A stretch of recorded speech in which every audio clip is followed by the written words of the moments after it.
મંગો official રેવા કંસારા ઉપર તમારું સ્વાગત છે. અને આજે આઠમના 9 બંને સાથે છે. અમે લોકો આશાપુરી જઈએ છીએ મંદિરે દર્શન કરવા માટે. ત્યાં નોમની પૂજા થાય છે. મમ્મીએ કીધું હતું કે જઈશું. તો આજનો દિવસ સૌથી સારો કહેવાય. તો મેં કીધું ચલો આજે જ જઈએ. મમ્મી બી 1 વર્ષ થઈ ગયા. મમ્મી રક્ષાબંધન પહેલી રક્ષાબંધને ગયા હતા ને, ત્યારની ગઈ નથી. 2 વર્ષ થઈ ગયા. વચ્ચે લઈ ગઈ હતી ને તને, વચ્ચે માસી ત્યાં એ આપણે ગયા હતા. વરસ થયું. ભાઈ મમ્મી રેડી છે. ત્યારે થોડુંક અમે કામ કાઢ્યું છે દિવાળીનું. તો થોડું 2 ડબ્બા થાય છે સાફ રોજ. કંઈકનું કંઈક કામ આવે એટલે કંઈકનું કંઈક થઈ જાય છે. તો કાલે મારે પાછું જવાનું છે. કાલની પરમ દિવસ આવે છે. કાલનો દિવસ છૂટો હજી. તો એ થશે જવાનું. બસ જો જઈએ છીએ અમે લોકો. રિક્ષામાં જઈએ છીએ. અશોક કાકાએ નવી રિક્ષા લીધી છે ભાઈ. તો બધા એમને અભિનંદન આપતા. નવી રિક્ષાનું ઉદ્ઘાટન અમે કર્યું છે આશાપુરા જવા. હા, મંદિર જવાનું. કેમ કે અત્યારે પછી પાછા નટુભાઈને બોલાવવા છે ત્યાંથી. કેમ કે મારી ગાડી ત્યાં પડી છે નટુભાઈ જોડે. ત્યાંથી બોલાવવાની બધું કરવું. અચાનક જ ફોન આવી ગયો આશાપુરાથી કે આજે નોમ છે એમને, તો આવો દર્શન કરવા. બસ જઈએ છીએ દર્શન કરવા માટે. હું ને મમ્મીને થોડા દિવસથી સારું નહોતું. હવે સારું છે તો નીકળ્યા છે. મળીએ મંદિરે. તો ભાઈ અમે લોકો પહોંચી ગયા છે મંદિર. ફટાફટ અંદર જઈએ અને દર્શન કરીએ. મમ્મી પાછળ જ છે. મમ્મી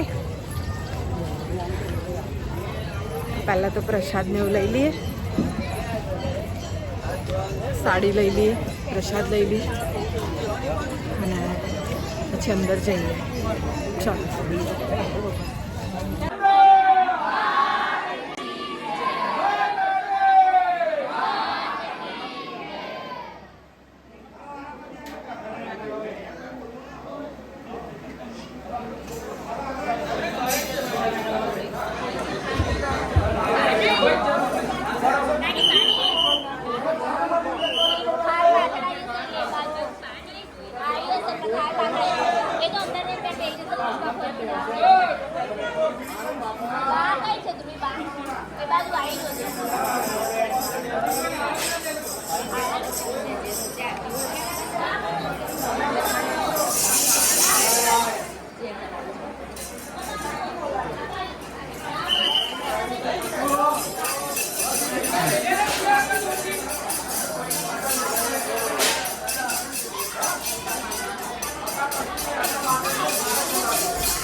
આ ઉમેશ કોઈ કાઢવાનો છે બહાર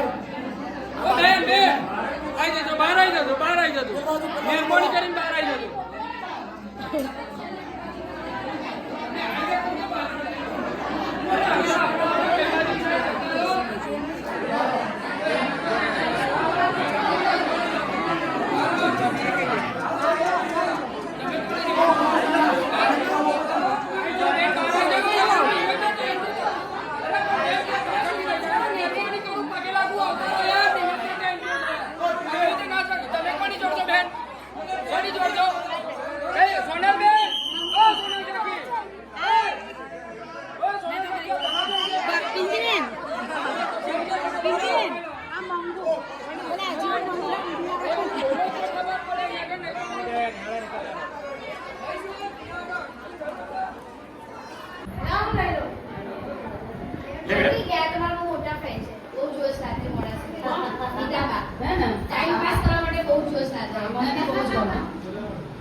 તો ફ્રેન્ડ અમે આવી ગયા છે ઘરે.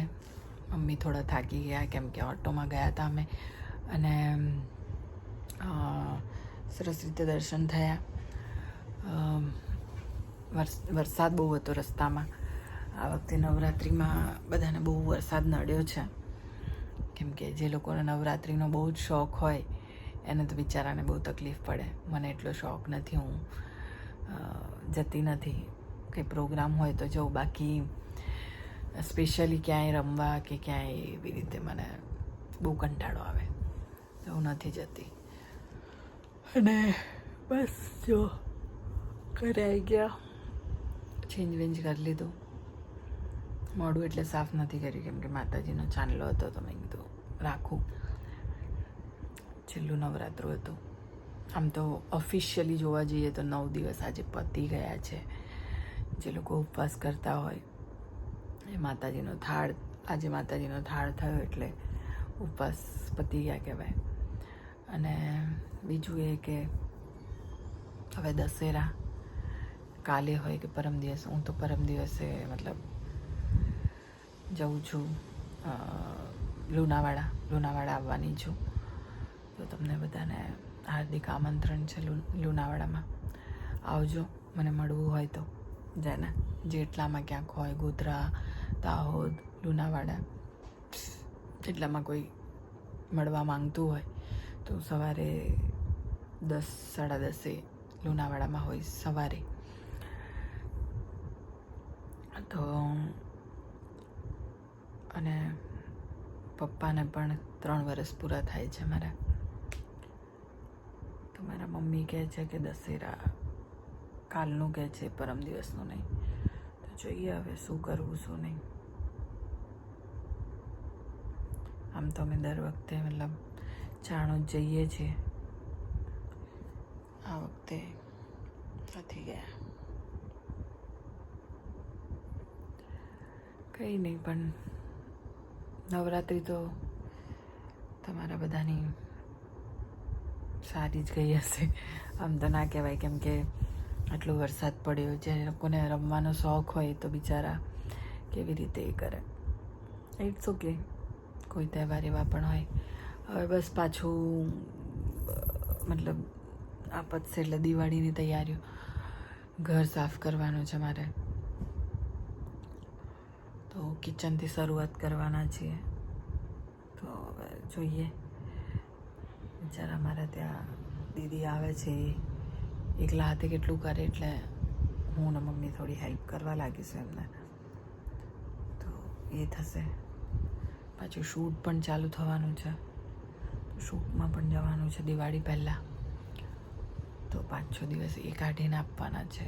પાછા પીરિયડ્સના દિવસો છે, તો એ છે, જો મારો પીરિયડ્સ થોડું આમ તેમ હશે, એકાદો દિવસ લેટ હશે કે ગમે તે, તો મારો વિચાર છે ઘરે જવાનો વિસનગર 14નો પ્રસાદ લેવા. હું ગઈ વખતે ગઈ હતી, તમને યાદ હોય તો હું ને રિયા ગયા હતા 14માં. સવારે મતલબ રાત્રે નીકળી ગયા હતા અને સવારે વહેલા અમે લોકો આવી ગયા હતા. તો એવી રીતે છે.